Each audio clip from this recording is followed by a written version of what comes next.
The linoleum floor of the medical clinic waiting room was the color of old cement, and Eleanor Vance, a dignified 72, found its dullness a perfect match for her mood. 6 months had passed since the heart attack that had stolen Arthur, her quiet, beloved husband of 45 years. Now, in the midst of her routine checkup, her phone rang. It was Charlotte, her only child. "Mom, it's done. We're flying to Dubai tomorrow," Charlotte said, her voice a strange, high-pitched monotone that lacked any warmth. "Marcus and I need capital for the startup. We sold the lakeside cabin and your sedan. The money's already transferred. You'll get your percentage, bye." The line went dead. "No, I love you. No, I'm sorry," just a clinical, dismissive pronouncement of theft. 45 years of motherhood, of quiet sacrifice, of building a family on a foundation of simple love. And she had been financially erased and discarded. A lesser woman might have wept. But Eleanor simply took a slow, deep breath, a strange, profound calm washing over her. She smiled. Charlotte didn't know the full measure of the man she had just robbed. Arthur, the sweet retired librarian known for his tweed jackets and meticulous organization of books, had a secret life. Eleanor remembered the moment, 3 days before Arthur's death, as clearly as she saw the cracks in the ceiling above her. Arthur had been unusually quiet at breakfast, a habit of theirs now lost. He handed her a manila folder, heavy with documents. "My dear Eleanor," he had murmured, his eyes twinkling with a peculiar mix of affection and mischief. "This is for you. Put it somewhere safe. In case something happens to me, you open it only when you feel completely alone. Only then, and not a moment sooner. Will you be ready?" She had signed some papers Charlotte had later brought her regarding the estate. Papers she now suspected granted Charlotte a power of attorney for the sale of the cabin. But she hadn't touched Arthur's envelope. Grief and the funeral arrangements had pushed it from her mind. Back at home, the silence was deafening, the shadows of the late afternoon stretching long and thin across the Persian rug Arthur had loved. Eleanor went directly to the fireplace, her heart thumping a slow, steady rhythm. Arthur had always joked about a loose brick near the mantelpiece. She pressed against it, and it slid inward with a soft click.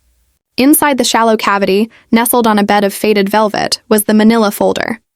It felt heavier than she remembered. As she pulled it out, she saw Arthur's neat, formal handwriting spelling out her name. Eleanor Vance. The scent of old paper and Arthur's favorite sandalwood cologne wafted up. She sank into his favorite armchair, the document spread on the oak coffee table. There was a letter, but also a metallic USB drive, its simple design stark against the parchment. She read his letter first, a heartfelt apology for the deception and a bold, sweeping revelation. Arthur hadn't just been a librarian. He had been a silent, brilliant investor in distressed real estate and tech startups. The word seemed impossible.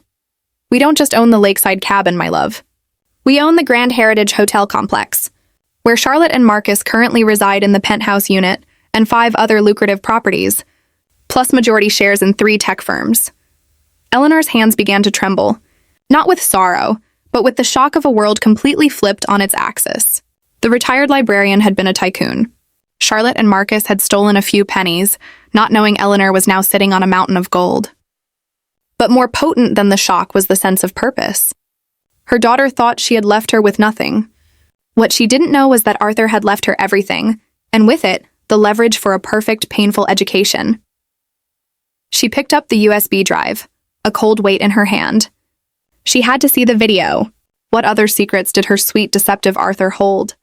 As Eleanor inserted the drive into Arthur's old desktop, she wondered if the kindest man she'd ever known had left her not just a fortune, but a master plan for revenge.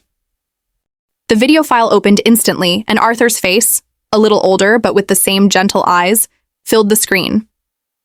"Hello, my love," he said, his voice a warm baritone, recorded in secret months before his death. "If you are watching this, it means I failed to beat the odds and our daughter has proven, well, predictable." He explained everything with the calm, methodical precision of a man who cataloged the world. For 40 years, Arthur had used his modest librarian salary as a foundation, quietly investing his surplus in city real estate that was undervalued and poised for exponential growth. He created the Vance Heritage Trust, a holding company, to legally obscure his ownership. The Grand Heritage Hotel, the very landmark of the city's downtown, was hers. Charlotte and Marcus didn't live in a penthouse apartment. They lived in a unit belonging to the trust, paying rent to a phantom landlord, her. I hid this, Eleanor, because money poisons relationships, Arthur continued, his eyes sincere. I wanted Charlotte to love us, not for what we owned. I see now that was perhaps naive. I always suspected Marcus's influence, but I never told you about the trust because I knew if I died, his greed would surface, and you would need the strength of a clean slate to combat it. This fortune is your shield and your sword. Use it wisely, my love. Protect yourself, and if you can, guide Charlotte back to the woman she was before the glitter caught her eye. Eleanor stared at the documents, the deeds, the certificates, the bank statements with balances that defied belief. She realized the small amount Charlotte had deposited into her bank account was a calculated mockery, a pittance from the illegal sale of the lakeside cabin and Arthur's prized classic sedan. They hadn't just stolen property. They had fabricated a story of her illness and vulnerability to expedite the sale. That night, Eleanor didn't sleep. She moved through her small, unostentatious home, touching the old furniture Charlotte had always deemed outdated. She looked at the family photos, recalling the sweet, 5-year-old girl who would draw pictures for her best dad and best mom.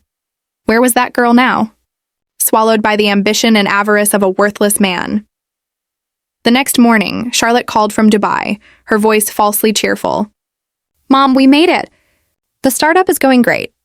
We sent you 20% of the sales, which is more than fair for a place you hadn't used in months. We need to focus on this new life. Don't worry, when we get back, we'll help you find a studio apartment. 20% of my things, Eleanor repeated, her voice steady and calm. How wonderfully generous. Have a productive trip, honey. After hanging up, she didn't laugh this time. She felt a steely resolve settle in her chest. She could call the police, hire the best litigation team, and crush them both immediately. But Arthur's words echoed, guide Charlotte back. She needed to feel the weight of her choices. This was not about revenge. It was an intervention. She found the number for Mr. Walter Davies, the lawyer who had handled Arthur's initial simple will. He was a man of old-school discretion and known integrity. Mrs. Vance, Mr. Davies said warmly. A pleasure to hear from you. Mr. Davies, Eleanor replied, holding the phone tight. I need to see you urgently. I've discovered that Arthur was not quite the man we all thought he was. I have documents that change absolutely everything, and a request that will require your utmost discretion. When Mr. Davies arrived the next morning, Eleanor laid out the deeds to the Grand Heritage Hotel and the trust documents. I don't want to prosecute my daughter, she stated. I want to do something much, much more complicated. I want to disappear behind the legal documents, and I want you to start the eviction process for the penthouse unit as soon as possible. Mr. Davies, a man rarely surprised, spent a full hour in stunned silence reviewing the Vance Heritage Trust documents. Mrs. Vance, he finally managed, adjusting his glasses, this is unprecedented. Arthur was not a librarian. He was a financial genius operating under a pseudonym. You are, quite literally, one of the wealthiest people in this city. Eleanor nodded, the magnitude of the truth no longer a shock, but a tool. I know, Mr. Davies, now here is what I need. First, you must quietly and discreetly begin the legal process to nullify the sale of the lakeside cabin and reclaim the classic sedan. The power of attorney Charlotte coerced me into signing while I was grieving must be challenged on the grounds of duress and fraud. That is feasible, especially for the cabin, which was sold far below market value, Mr. Davies confirmed. But the sedan will be harder. We can recover it, but it will take time. Take the time, Eleanor insisted. Second, and most crucial, I need you to confirm my complete and active control over the Vance Heritage Trust and its primary asset, the Grand Heritage Hotel. I want to legally and administratively ensure that I am the only one who can issue notices, authorize maintenance, or make executive decisions concerning any unit, including the penthouse where Charlotte and Marcus live. That is simply an administrative process. Mrs. Vance, as you are the sole inheritor of the trust, we can execute that immediately, in complete secrecy. No one outside this office will know who the real owner is. Over the next 2 weeks, Eleanor lived her double life. By day, she was the pitiable, abandoned widow. Her lifelong neighbor, Agnes, would stop by with casseroles and thinly veiled gossip. Eleanor, dear, is it true Charlotte left you just a sliver of the sale money? Agnes whispered one afternoon. And that handsome young man, Marcus, is he still mixed up in those Dubai scams? My nephew at the bank says he was drowning in debt here before he left. Oh, Agnes, they are so busy with their big plans. Eleanor would sigh, playing the part perfectly. I just try to keep myself busy. I'm fine, really. If only you knew, she thought, watching Agnes's mix of pity and morbid fascination. The handsome young man is about to drown in something far worse than debt. In the afternoons, Eleanor was the tycoon poring over complex financial reports, learning the language of hedge funds and property management from Mr. Davies. She discovered Marcus had leveraged the lease to their penthouse apartment as collateral for a private loan, a massive, arrogant risk taken under the assumption that the trust's true ownership would never be revealed. She maintained absolute radio silence with Charlotte, letting her daughter taste the fear of having severed her last true family connection. One Wednesday morning, Mr. Davies called, his voice professional but tinged with excitement. Mrs. Vance, the legal reclamation of the lakeside cabin is complete. The fraudulent sale has been nullified. It's yours again, and the buyer was compensated from the escrow account. More importantly, the administrative transfer of the Grand Heritage Hotel Trust is finalized. You have absolute executive control as of this morning. Eleanor stood by the window, watching the world move as normal. Excellent, Mr. Davies. Now I have one more request. It is time to send the first notice. The first notice? Yes. A standard 30-day eviction notice for Unit 42 on the top floor of the Grand Heritage Hotel. Issue it from the Trust's management company, citing irreconcilable lease violations. Send it via registered mail to the Dubai address Charlotte provided. Mr. Davies hesitated, then agreed. Eleanor hung up, a profound sense of inevitability settling over her. Her quiet act of justice was moving forward, and soon her daughter would receive a sterile, official letter informing her that the last bastion of her perceived security was about to collapse. The eviction notice reached Charlotte 2 weeks later, timed perfectly with the implosion of Marcus's Dubai startup. The company, which had been a hastily constructed house of cards designed to lure foreign investors, was under investigation for fraud.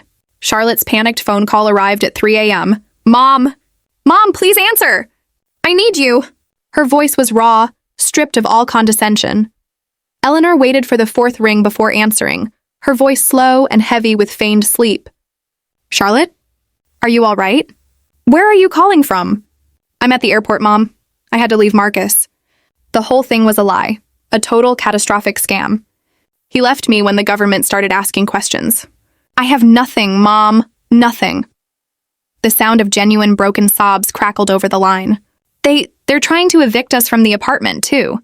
I got a terrible letter from some management company saying our lease is void. It cited some loan against property Marcus took out that they claim is fraudulent. I didn't know anything about it. Where will I go, Mom? Evicted? Eleanor murmured, maintaining the facade of a confused old woman. Oh, honey, that's terrible. But of course you come home. This house is still yours. You are my daughter, and you always have a place here. The irony was a bitter taste. Charlotte had forfeited her home and family for a lie, and now she was returning to the poor mother she had betrayed. The following morning, Agnes brought the news. Antonia, your daughter is back. She came in alone, looked like a ghost, and the concierge at the Grand Heritage wouldn't let her near the penthouse. The building management changed overnight, apparently. Charlotte arrived that afternoon, shrinking into herself, carrying 2 suitcases and a box of personal effects. She was a shadow of the ambitious woman who had left. As she unpacked in her old childhood room, she found a small leather-bound box tucked into the back of her old vanity. She brought it to Eleanor. Mom, I found this. It was hidden in a coat Marcus left behind. It has your name on it, but the handwriting... It's Dad's. Eleanor recognized the box, a final contingency. Inside was a smaller manila envelope sealed with Arthur's personal wax stamp and a single antique brass key. The note read, "To my Eleanor. If Charlotte is reading this, she has hit the bottom. This key opens safety deposit box 511 at the central bank. It is not a solution, but a test. She needs to understand that not all valuables are measured in dollars." Eleanor's heart beat faster. Arthur had planned every step of the lesson. A safety deposit box? Eleanor played along, feigning surprise. Your father never mentioned this. I don't know, honey. Maybe we should leave it alone. No, Mom, Charlotte said, looking up with a hint of her old fire, though now laced with desperation. Maybe it's our one lifeline. Maybe Dad left a small stash for emergencies. It's all we have left to fight this eviction. Eleanor knew the eviction was her doing and was merely a theatrical device, but she recognized the hunger for a solution in her daughter's eyes. She had to let Charlotte chase this false hope. The lesson wasn't complete until Charlotte chose to use the resource for the right reasons. "We'll go tomorrow, honey," Eleanor said, placing the brass key on the mantel. She knew what lay inside, a treasure that would test Charlotte's character one final time. She was about to see if the shame of being poor was enough to break her daughter, or if she still cared more about saving the man who ruined her than the mother who took her in. The next morning, Eleanor and Charlotte presented the key at the central bank. Charlotte was visibly anxious, her hopes pinned on this final, unknown resource. The bank manager led them to the vault. When box 511 was opened, the contents made Charlotte gasp. Not stacks of cash, but a collection of antique pocket watches, gold fountain pens, and rare silver coins, a connoisseur's small treasure trove. A note inside detailed the collection's estimated auction value, approximately $150,000. "Mom, this is incredible," Charlotte exclaimed, her fingers tracing the filigree on a rare Patek Philippe watch. "It's not enough to buy back the cabin, but with this, I can start repaying the smaller loan Marcus took out, the one that triggered the eviction notice. I can buy us some time. Use your father's last wishes to clean up Marcus's mess?" Eleanor asked softly, her gaze steady. "Are you certain that is what Arthur would have wanted, Charlotte?" Charlotte recoiled, her face falling. "What choice do I have, Mom? I'm facing fraud accusations because of him, and I have nothing. I ruined us both." For the first time, Eleanor heard genuine self-reproach, not just fear of consequence. "No, you're right. I need to sell the watches, but I'll use the money to pay back the bank for the bogus power of attorney on the sedan, and maybe start a legitimate fund for my own expenses. I need to take responsibility for my actions, not his." The subtle shift was all Eleanor needed to see. The test had been passed. Eleanor gave Charlotte space to research auctioneers and buyers, watching her struggle through the tedious, humbling process of valuing and selling heirlooms, a mirror of the transaction Charlotte had performed on her own family. Meanwhile, Eleanor secretly gave Mr. Davies the final command. The investigation he had been running on Marcus's overseas debt was complete.